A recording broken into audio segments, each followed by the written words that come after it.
berupa mengakibatkan korban menderita luka berat, gangguan jiwa berat, penyakit menular lain yang membahayakan jiwa, kehamilan atau terganggu atau hilangnya fungsi reproduksi.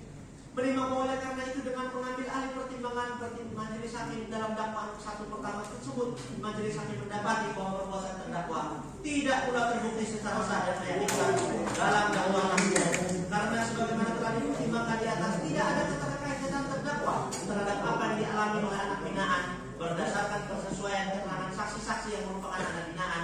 Di persidangan telah terbukti bahwasanya anak binaan dimaksud mendapatkan kekerasan selama dalam pembinaan, diantaranya dari terang ukur dan kawan-kawannya.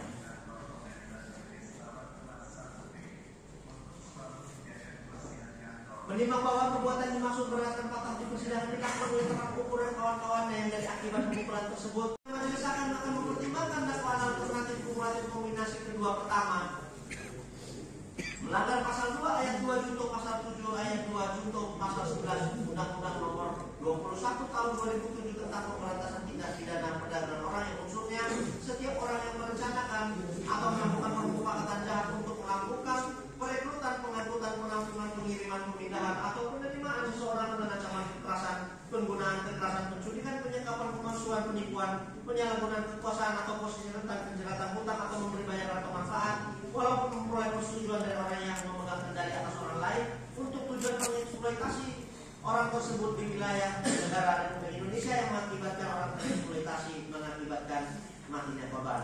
Menimbang bahwa dakwaan tersebut di atas adalah merupakan dakwaan yang berhubungan pula dengan dakwaan satu pertama, di mana dakwaan akuo khusus mengancam pidana bagi kualifikasi perbuatan yang merencanakan atau melakukan permufakatan jahat.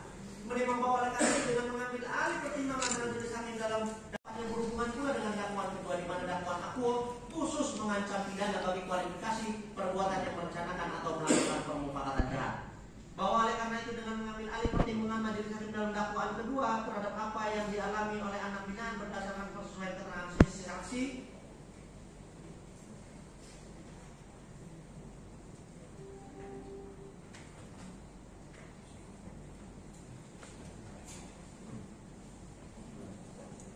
yang dimaksud mendapatkan kekerasan selama berada dalam pembinaan, pelakunya adalah terang ukur yang kemudian terang ukur pula lah yang melakukan penyuruh saksi untuk para saksi tersebut untuk bekerja di ladang dan melakukan perbuatan-perbuatan sebagaimana dimuat dalam surat dakwaan penuntut umum. Menimbang bahwa perbuatan dimaksud berdasarkan fakta di persidangan dilakukan oleh terang ukur yang akibat dari pemukulan sebagaimana dimaksud belum pula dapat dikatakan sebagai luka berat yang unsurnya ditentukan dalam pasal 90 KUH pidana.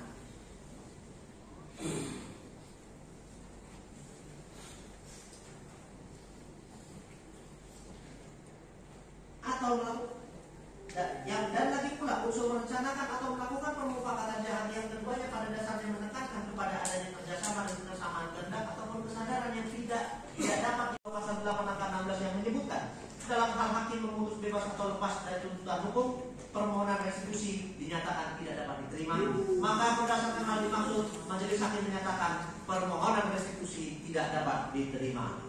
Menimbang bahwa mengenai barang bukti di persidangan ini berupa 2 buah cangkul gagang coklat dan seterusnya sampai dengan 1 buah kursipan yang terbuat dari kayu. Menimbang bahwa oleh karena barang bukti dimaksud adalah merupakan alat untuk melakukan kejahatan dalam perkara lain yang telah berkekuatan hukum tetap serta pengadilan tidak lagi memerlukan untuk pembuktian perkara, maka terhadap barang bukti dimaksud haruslah dinyatakan dimusnahkan. Sedangkan terhadap barang bukti berupa surat pernyataan atas nama Seminem tertanggal 16 Januari 2010 sampai dengan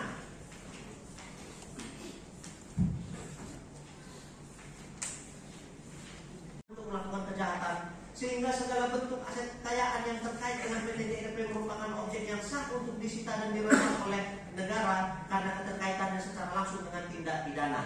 Menimbang bahwa berlawanan dengan hal tersebut, penuntut umum juga di dalam amar tuntutannya juga meminta agar terhadap barang bukti tersebut dirampas untuk menjamin pemenuhan biaya restitusi kepada korban. Menimbang bahwa mengenai hal-hal tersebut, majelis hakim berpendapat bahwa dalam hal penyitaan untuk pemenuhan restitusi masih terlalu prematur untuk dilakukan, karena untuk pemenuhan biaya restitusi sebagaimana diatur dalam peraturan Mahkamah Agung Nomor 1 Tahun 2022 adalah setelah putusan berkekuatan hukum tetap Itu pun masih menunggu setelah lewat waktu tenggat 14 hari setelah terdakwa tidak melakukan pembayaran biaya restitusi sebagaimana ditentukan.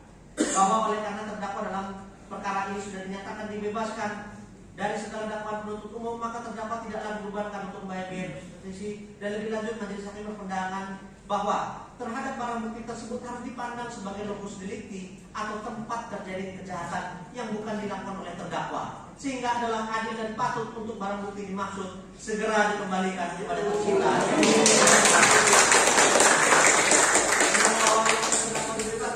Perkara dibebankan kepada negara. Perhatikan pasal 191 ayat 1 Undang-Undang Nomor 8 Tahun 1981 tentang pidana pidana dan 22 lainnya yang bersangkutan. Silakan terdakwa. Hadir. 1. Menyatakan terdakwa terbit rencana perangin angin SC alias terbit alias cara tersebut di atas tidak terbukti secara sah.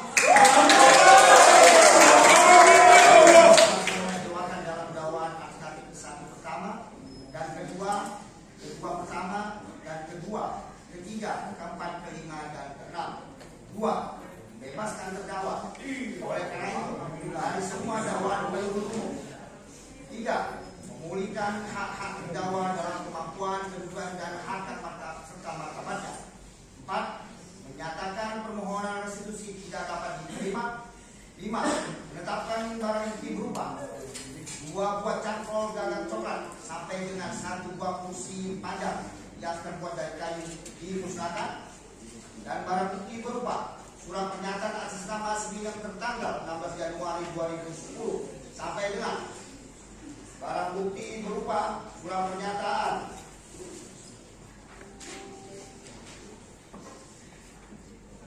atas nama Rambut Brutalian tertanggal 3 Juni 2021 dinyatakan tetap terlampir dalam berkas perkara, dan barang bukti berupa 1 unit mobil hirup double cabin 3.0G 4x4 N-T KUN 26R strip PRNS EYD warna putih nomor polisi BK 888 SL nomor rangka dan seterusnya dengan kepemilikan kendaraan dan seterusnya dikembalikan kepada Toyota Berusobati, dan barang bukti berupa mobil Toyota Panja warna hitam nomor polisi BK 1626 RE dikembalikan kepada Sada Kata Sobati,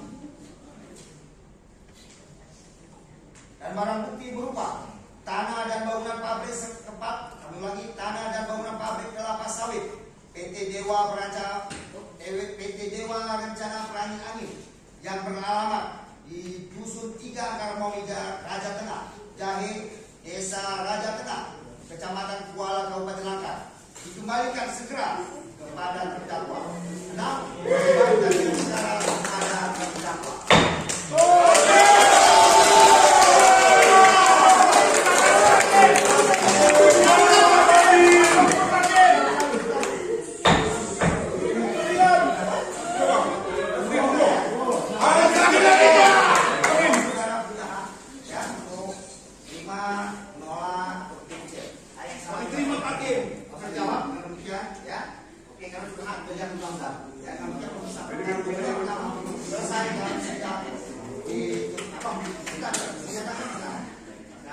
Kami dari penuntut umum yang dalam ini diwakilkan oleh dengan ini menyatakan upaya hukum kasasi. Pertama selesai dan sidang di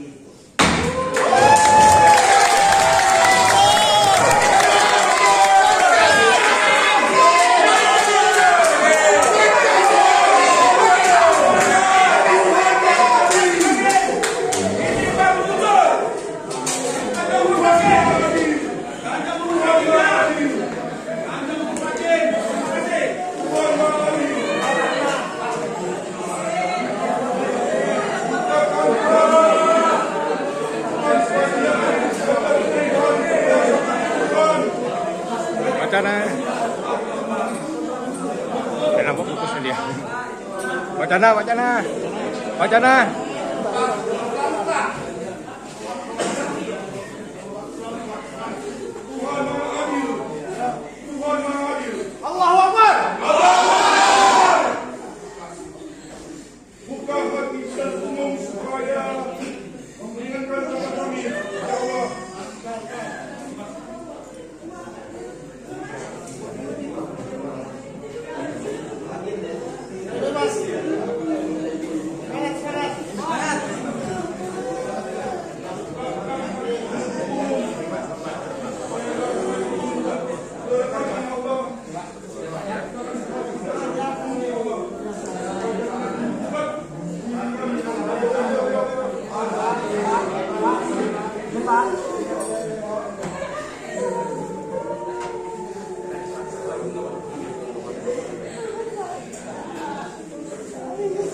Pak Kermit. Bapak.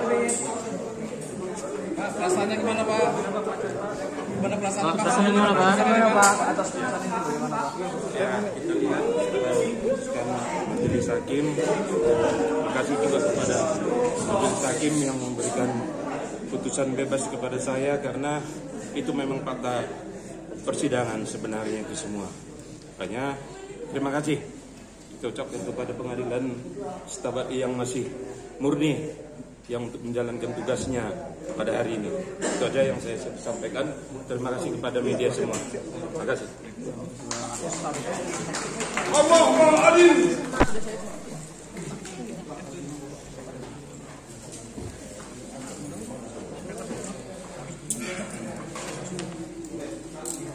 Kami minta tolong ya Bang.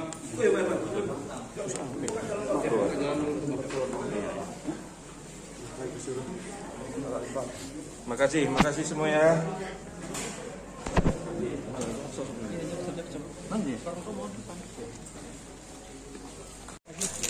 Wadewa, bebas bapak kita Wadewa.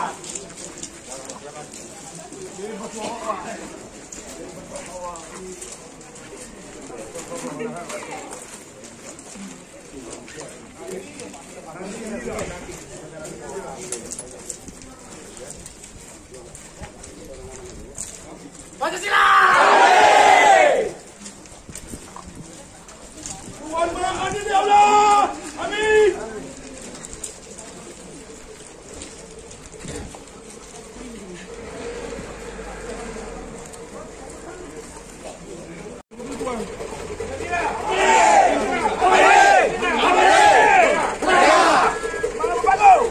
Rajin sholat bos! Bos, rajin sholat bos!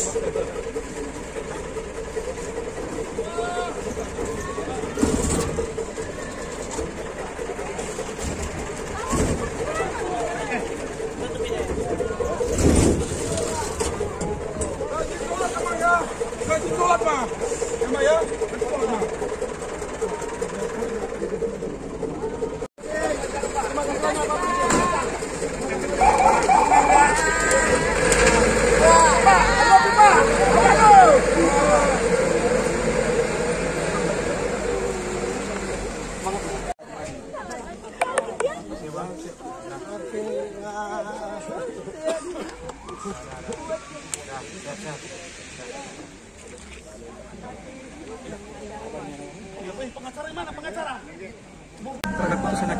Ya Bang, alhamdulillah, puji syukur kepada Allah SWT.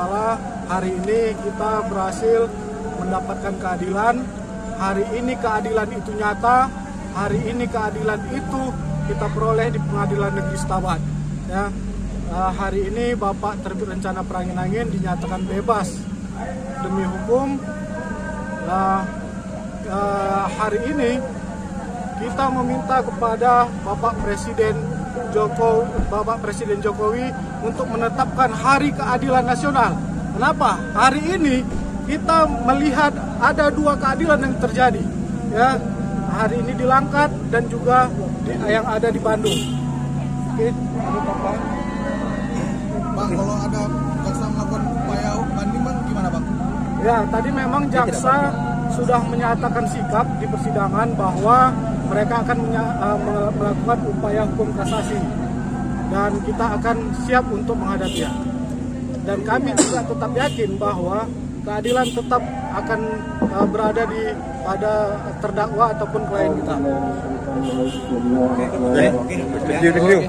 Dari wartawan, media, baik cetak maupun online, kita persilahkan untuk kedatangannya disampaikan. Bang, terkait putusan Majelis Hakim PN Stabat tadi dalam kasus TPPU Terbit Rencana Perangin-Angin, apa sikap kejaksaan dalam hal ini JPU dalam mendengar putusan tadi, Bang, yang bebas? Baik, sekira 30 menit lalu belum sampai ya, kita mendengarkan sama-sama di dalam persidangan secara resmi sudah diputus oleh tingkat pengadilan negeri. Namun pastinya sikap dari jaksa penuntut umum, kejaksaan negeri Langkat yang menangani perkara tersebut adalah kita melakukan itu.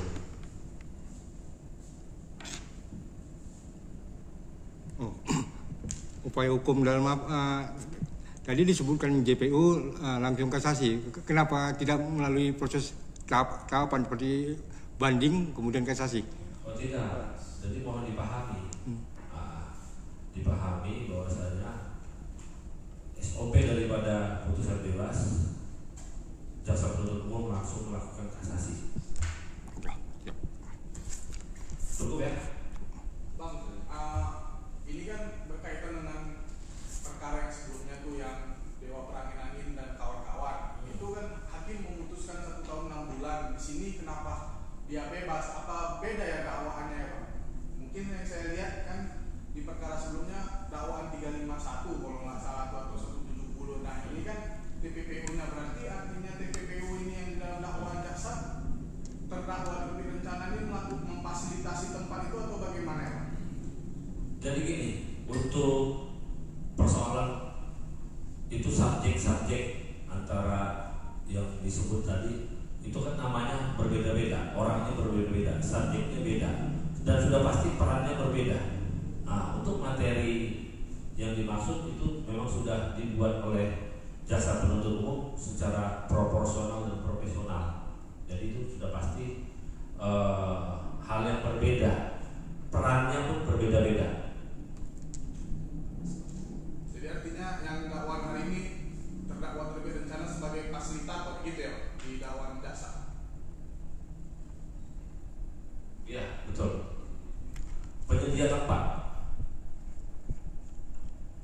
Dalam peristiwa yang sudah divonis Hakim PN terhadap kasus yang sebelumnya, apakah keterlibatan terbit rencana Perangin Angin hanya sekedar fasilitator atau ada keterlibatan dalam kasus pokoknya itu?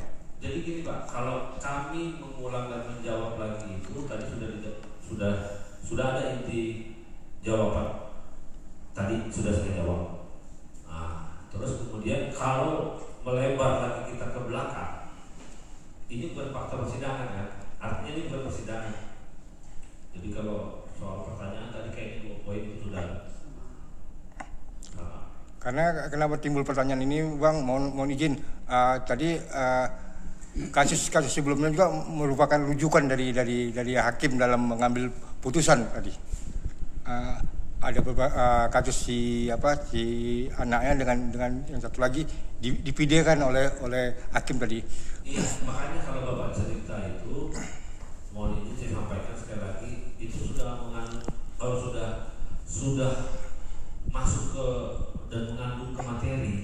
Nah, sementara ini kita hanya untuk mengklarifikasi apa sikap dari JPU. Oke. Nah, karena nanti akan tertuang sebenarnya di memori kasasinya jaksa penuntut umum untuk 7 hari ke depan kan, itu akan disampaikan sikap oleh JPU. Oke. Seperti itu. Tanggapannya Pak Pastel, kasus yang sama berkaitan terbit rencana Perangin Angin, si Dewa Perangin Angin sudah diinkrah ya, sudah putus ya. Terus ini dinyatakan bebas demi hukum karena tidak ada terkaitan. Bagaimana tanggapan penuntut umum terhadap restitusi yang ditolak juga?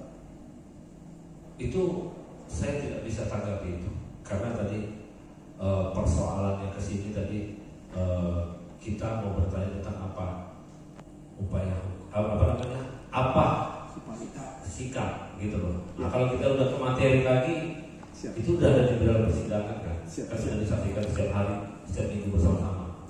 Kurang lebih itu. Nah, mengenai peran-peran kan juga sudah didakwakan dan sudah dibacakan penuntutan apa peran daripada yang dimaksud tadi. Oke.